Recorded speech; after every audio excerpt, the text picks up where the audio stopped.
We now take you back to David Knight. David, what do you think about what you heard Joel Skousen and I just talk about?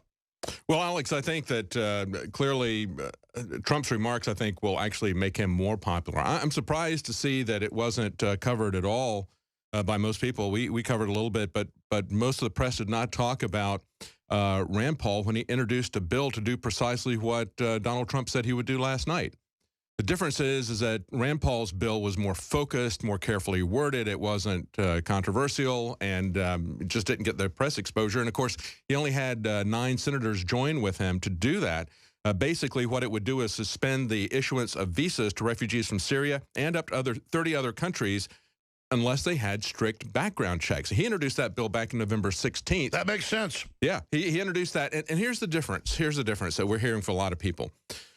At the same time, this is a Washington Post talking about this. It says, same time, Paul is distancing himself from Rubio and other Republican hawks who've argued for further American involvement in Iraq and Syria to fight ISIS. And, of course, that's the whole thing. Why would we continue this war that created the refugee humanitarian crisis in the first place? And that's what the people who are saying, like Rubio, who want to bring them in, he's saying, well, you know, we've got a humanitarian crisis, let's bring them in, but let's step up the war. And I hear the same thing from Trump, except he says, don't bring them in, but let's step up the war.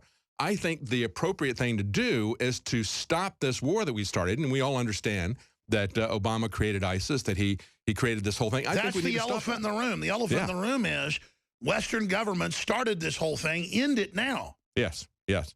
But then it gets even worse, Alex, because one of the things that they're just starting to pick up now, The Verge ran this 17 hours ago, but a lot of news outlets just within the last 2 or 3 hours have picked this up. And that was at the same speech last night in Mount Pleasant, South Carolina, USS Yorktown. Donald Trump, and we have the clip here. We could play it. Yeah, we'll do that in a moment. Yeah, but basically he says we need to close up the internet in some ways because of the threat of terrorism. He says some people will say freedom of speech, freedom of speech. He says these are foolish people. No, what's foolish is to think that we can achieve safety by selling out our liberties. If we throw the Constitution and the rule of law in principle under the bus, and that's what's important about these presidential elections. Look, the whole thing is rigged. Sure. I agree with Joel Skousen that they'll probably shut down Trump if they feel that he's a threat. They shut down Ron Paul. They shut down all third parties. That's a rigged Well, let's expand system. on that. They did somewhat take it out of context. Just the 2 words, close it up. That's like that one senator saying a bunch of tubes. And because he is not going off a teleprompter. But he should elaborate on this, because if he's not talking about specific war zones or shutting down, say, Al-Qaeda, you know, not letting them promote or whatever, I could obviously say, you know, see that. Don't put snuff films on YouTube of 8-year-olds blowing men's heads off. I mean, I could say censor that because it's not censorship. It's, you know, snuff films are illegal. But if he goes, oh, no, shut the internet off, well, that's what Obama and the globalists have put in place. That's what they want. So he needs to clarify this. In fact, speaking of it, here is the clip of Donald Trump. A lot of people because of the internet, and we have to do something. We have to go see Bill Gates and a lot of different people that really understand what's happening. We have to talk to them, maybe in certain areas, closing that internet up in some way. Somebody will say, oh, freedom of speech, freedom of speech. These are foolish people. Well, if it's in a war zone, you know, you jam radio, you jam the enemies, whatever, I can see what he's saying, but they're going to take that out of context. There it is in some more context. What do you say, David Knight? Well, I think the context is he's saying that people are going to object to it, saying you're violating our freedom of speech. I think that's his intention. I think that's his clear intention. He said that he's going to do things to win the war on terror, whatever that is, however you want to define the war. It's a technique. We talked about that many times. But he said he's going to do things that you've not even heard of. You can't even imagine. So he's bragging about how he wants to be authoritarian, how he's going to attack freedom of speech, and says if you want to defend freedom of speech, you're foolish. I think it's a clear... We're going to continue to track and trace all of this, David. I'm going to hand the baton to you right now. I just want listeners to understand this is a one-of-a-kind broadcast. Welcome back to the Alex Jones Show. I'm David Knight, your host on this 4th hour. We have several Supreme Court decisions that are in the pike that cover everything from the freedom of the internet that we were just talking about. Donald Trump mentioned that last night. To the Supreme Court saying that Obama can continue to assassinate people in secret. Even Americans can be assassinated in secret. They have no problem with that. They give a nod to an assault weapons ban out of Chicago. And so I want to talk about this whole thing about the Supreme Court being the final decision about what our rights are. And we look at that kind of mentality. Understand it goes back to Marbury versus Madison. That was a Supreme Court decision that gave the Supreme Court the ultimate last say on everything. Isn't that interesting how that worked out? Of course, Thomas Jefferson disagreed vehemently with it. We've had presidents like Andrew Jackson, who said when the court took the side against him for a national bank, he said, well, the court has made their decision. Let's see them enforce it.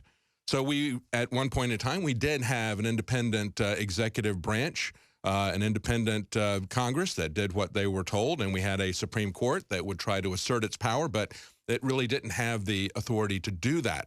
That was never the design of the Constitution, I don't believe. I agree with Jefferson on that. And we can see how this works out. Of course, we know that the Supreme Court has been on the wrong side of many decisions. They said in the Dred Scott decision that the escaped fugitive slaves had to be returned. They were still the property of their owners. In the early 20th century, for nearly 50 years, the Supreme Court maintained that there was no freedom of speech for motion pictures. And as a matter of fact, the second person who was prosecuted under the 1917 Espionage Act of Woodrow Wilson to try to get people try to get America into World War I, the second person who was prosecuted under that was a film producer. And guess what the film was that he had produced? The Spirit of 76, a film about the American Revolution, but it portrayed the British in a negative light. So Woodrow Wilson and his censors at various places told him, no, you can't, you're going to have to cut this out, you're going to have to cut that out, it makes the British look too bad, and we want to go to war on the side of the British. Well, finally, he took it out in Chicago. Then when it went to L.A., he put the removed scenes back in, so they prosecuted him with a federal prosecution. They gave him a fine of $5,000. Today, that would be equivalent to $500,000, and they sentenced him to 10 years in jail. And the Supreme Court said, First Amendment does not apply to films. They reversed that later in the 1950s in another case. So the Supreme Court has been on multiple sides of the same issue. They were for it before they were against it, as many people say. They are not infallible. They are 9 politically appointed judges. Let me give you an example of this. Hillary Clinton the other night was giving a speech, and she said, we need to keep the nuclear option on the table for Iran. Now, James Breyer, one of the Supreme Court justices, was sitting in the audience, and he immediately corrected her and said, you mean military option, military option. And, of course, she's making these remarks at the Brookings Institute Saban fortune for relations between the U.S. and Israel. So she immediately said, oh, yes, military option. He's watching her back. These guys are political hacks. These people, these 9 unelected, unaccountable justices who think that they have it within their power to modify the Constitution as they wish. And that's what we really need to be careful about. Because coming up, we have a lot of things, a lot of different attacks from different areas on the internet, just as we were talking about in the last segment with Alex Jones in that speech last night that everybody's focused on Donald Trump talking about how he would ban all Muslims. He also said that in order to shut down terrorism, we have to, in certain areas, close that internet up in some ways. And somebody will say, oh, freedom of speech, those are foolish people. So we're going to see people coming after the internet, just as Hillary Clinton has said the same thing. Essentially, that we need to use the internet to shut down terrorism and any speech of terrorism.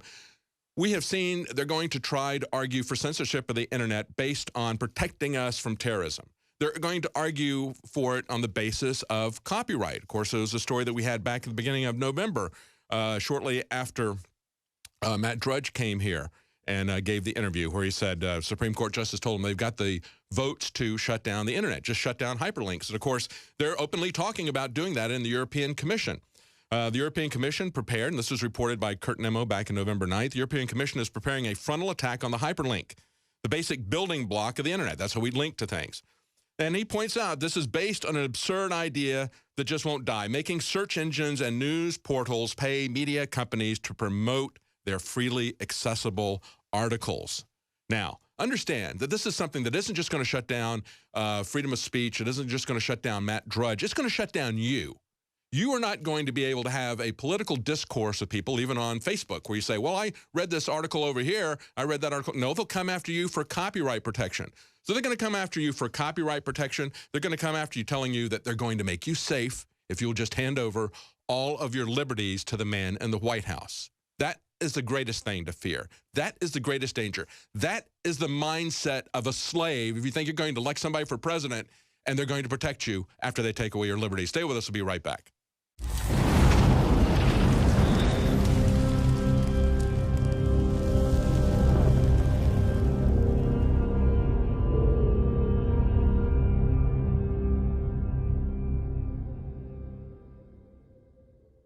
Clean, pure drinking water. You can't survive without it. But where do you get it? Alexa Pure Pro is a brand new, groundbreaking, gravity-fed water filtration system that is like no other. The Alexa Pure Pro transforms water from virtually any fresh source into clean, healthy drinking water, pairing the unprecedented superfiltration power of an all-new gravity block core with a hybrid chromatic shell. It removes up to 99.999% of impurities, including bacteria, viruses, fluoride, disinfectants, volatile organic contaminants, and hormones.